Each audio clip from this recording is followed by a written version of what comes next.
She didn't ask. She announced it. Dad, now that you're living here, it only makes sense for you to help out around the house. Kevin works long hours. I can't do everything myself. I was standing in the kitchen of my daughter's home, a house I had never been invited to before my wife passed, holding a cup of coffee I had just poured for myself. It was 7:30 in the morning. I had been living there for 11 days. I didn't say anything right away. I nodded slowly, the way you do when you're still deciding whether what you just heard was as bad as it sounded. It was. My wife Elaine died in March, 26 years of marriage. She was 59 years old, and she went the way nobody expects. A blood clot, 2 days in the ICU, and then nothing. I wasn't ready. I don't think you can be. 1 week she was planning a trip to Savannah because she wanted to see the Spanish moss hanging over the streets in spring. The next week I was choosing a casket. Our daughter, Audrey, flew in from Phoenix for the funeral. She cried. Kevin, her husband, stood with his hands in his coat pockets and offered what I can only describe as a corporate handshake at the gravesite.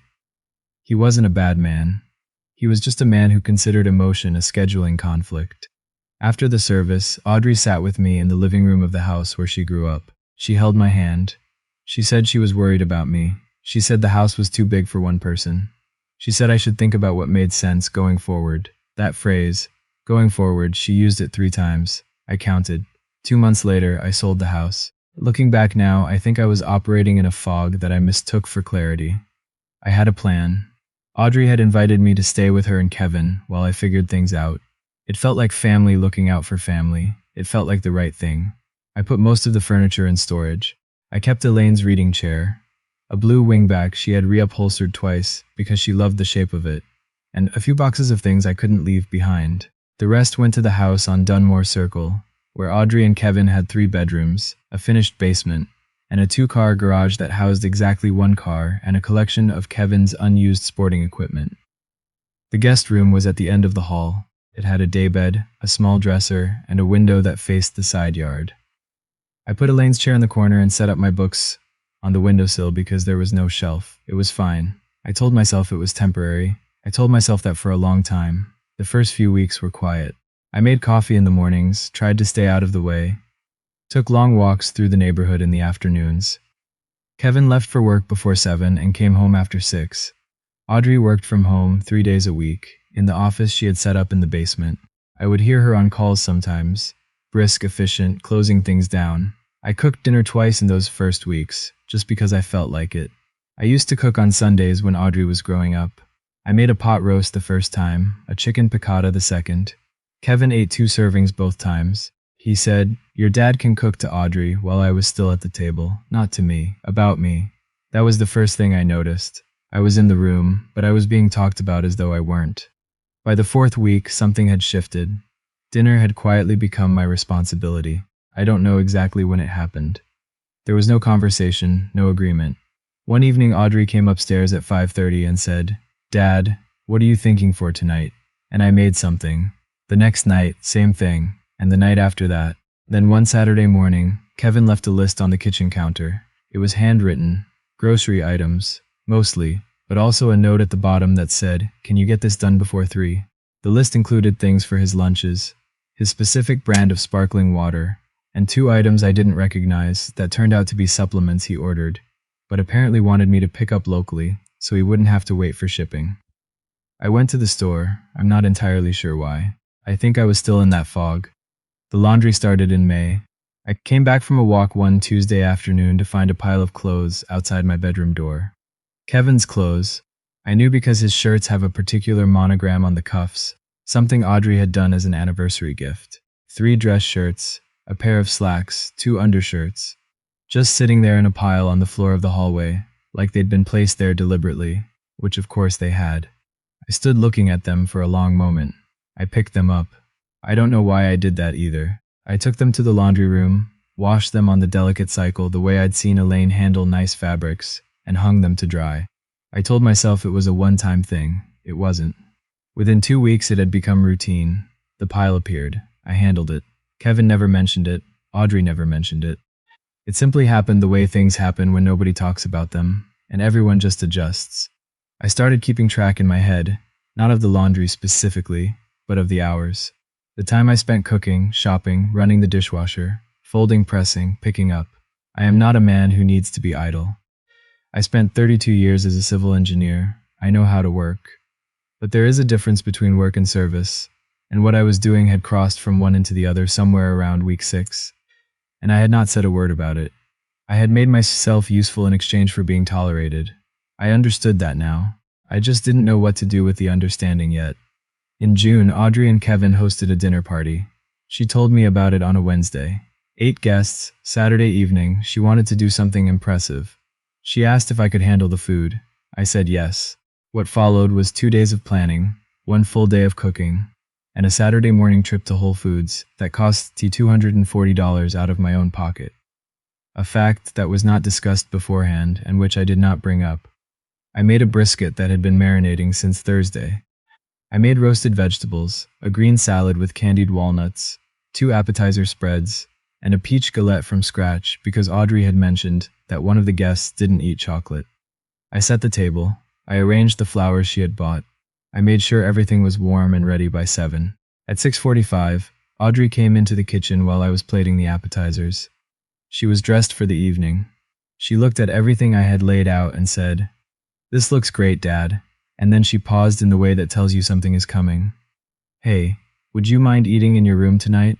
It's just, the guests don't really know you, and it might be a little awkward with the seating."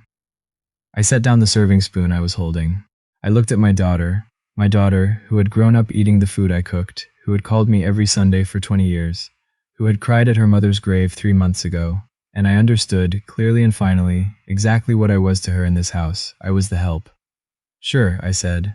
I made myself a plate. I went to my room. I sat in Elaine's chair and ate alone while 8 people I had never met laughed and talked 12 feet away. I didn't hear a single knock on my door all evening. After that night, something settled in me. Not anger, something quieter than anger. More like the moment you finally get a diagnosis after months of not knowing what's wrong. The uncertainty lifts. What's left is hard, but at least it's clear. I started making calls the following Monday. A friend of mine, a man I'd worked with for 15 years before we both retired, had mentioned a 55-plus community on the east side of town about a year ago. He had moved there after his own difficult year and said it was the best decision he'd made. I had filed it away the way you file away things you don't think you'll need. I called him. He gave me the number. The complex was called Ashford Glen, independent living, 1 and 2 bedroom units, a community room, a fitness center, a small library. The rent was $1,400 a month, which was more than manageable given what I had gotten for the house. I had kept my finances quiet, not out of secrecy, but because no one had asked. Kevin had never once asked about my situation, neither had Audrey. They had assumed I was there because I needed to be there, and I had let them assume it, and that was partly on me. I went to tour Ashford Glen on a Thursday afternoon. I told Audrey I was going to run some errands. She was on a call and waved me off without looking up. The unit was on the 2nd floor, corner position, with light coming in from 2 sides. There was room for Elaine's chair. There was a proper bookshelf built into the living room wall. The kitchen was small but well designed. The woman who gave me the tour was named Phyllis, and she was cheerful without being performative, which I appreciated. She showed me the community garden, which I hadn't expected to care about, and found that I did. I signed the lease that afternoon, move-in date, July 5th. 18 days away. I didn't tell Audrey. I thought about how to tell her. I drafted versions of the conversation in my head during my morning walks. None of them felt right, because none of them led anywhere good. She would either minimize it or make it about herself, and I didn't have the energy for either. So I said nothing, and I planned quietly. I called a moving company. I arranged for my things to come out of storage. I packed what I had with me, which wasn't much. A little each day, sliding things into boxes. I kept folded flat under the daybed so they weren't visible. I kept making dinner. I kept doing the laundry.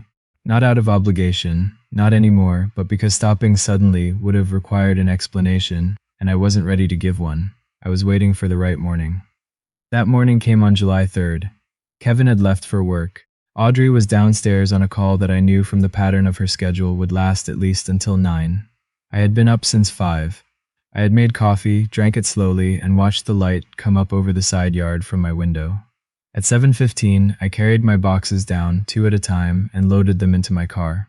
Elaine's chair took some maneuvering, but I got it in the reading lamp, the 4 boxes of books. A bag of clothing, a box of kitchen things I had brought with me, everything else I left.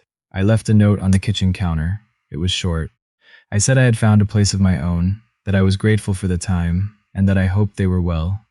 I left my new address in case they needed it. I signed it with my first name.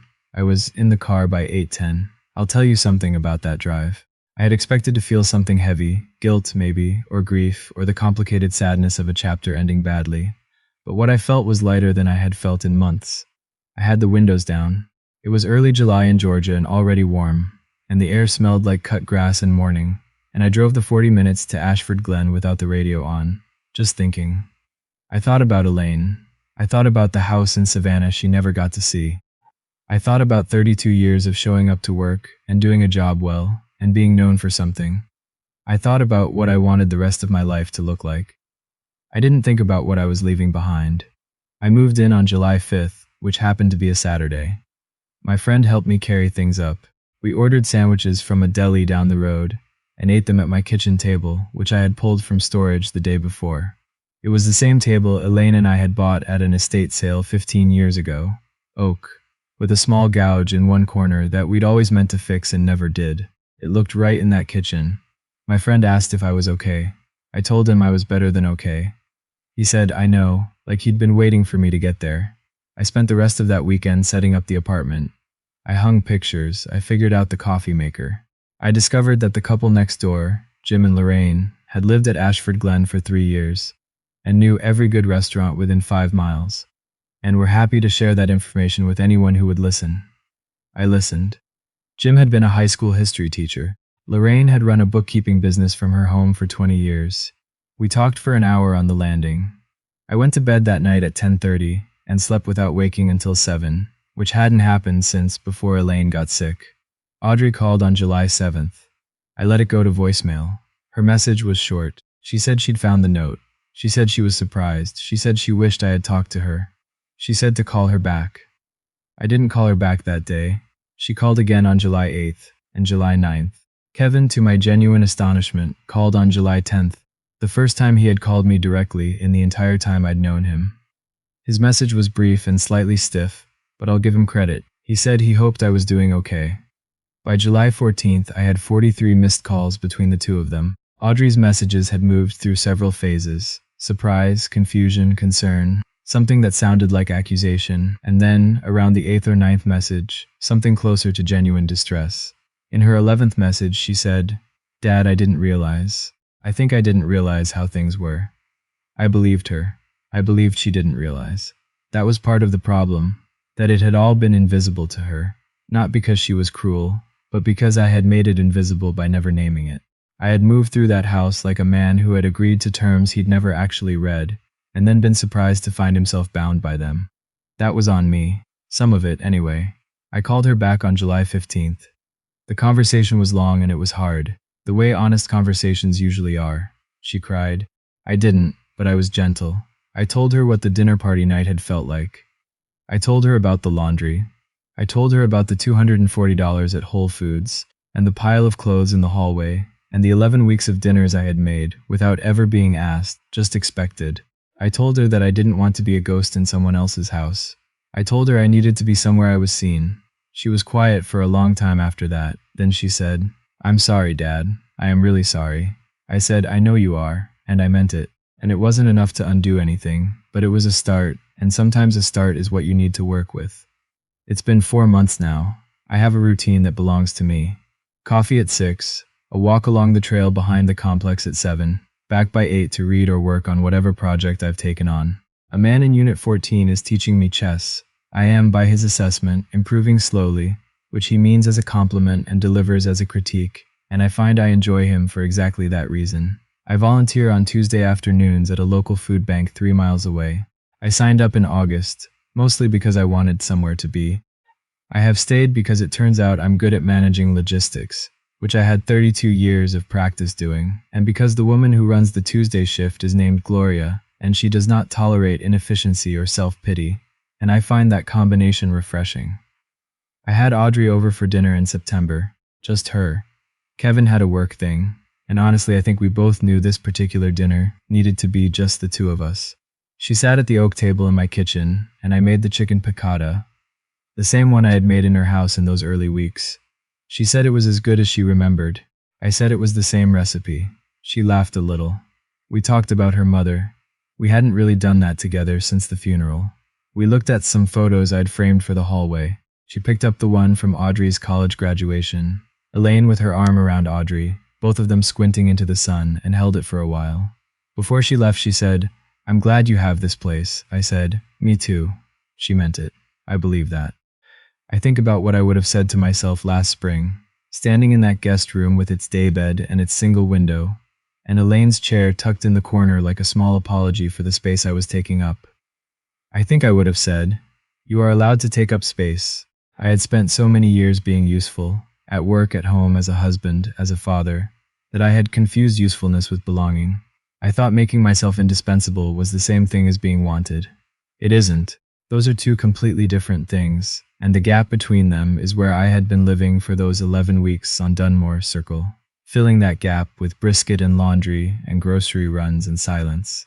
The night of that dinner party, sitting alone in that room, with a plate of food I had made for people who didn't know my name, I thought I was at my lowest point. I wasn't. That night was when I started paying attention again. That night was when I remembered that I was still a person with preferences and plans and a chair I had carried across town because it mattered to me. I didn't win anything. I didn't argue my way to a conclusion. I didn't make a scene or deliver a speech or wait to be acknowledged. I just left, quietly, in the early morning while the side yard was still in shadow. And I drove to a place where I had signed my own name on a lease, where I had hung my own pictures on the wall, where a man named Jim was already planning to introduce me to a restaurant that did the best Brunswick stew he'd ever had. That is enough. That is actually more than enough. You don't have to fight to deserve the space you take up. You just have to stop apologizing for it.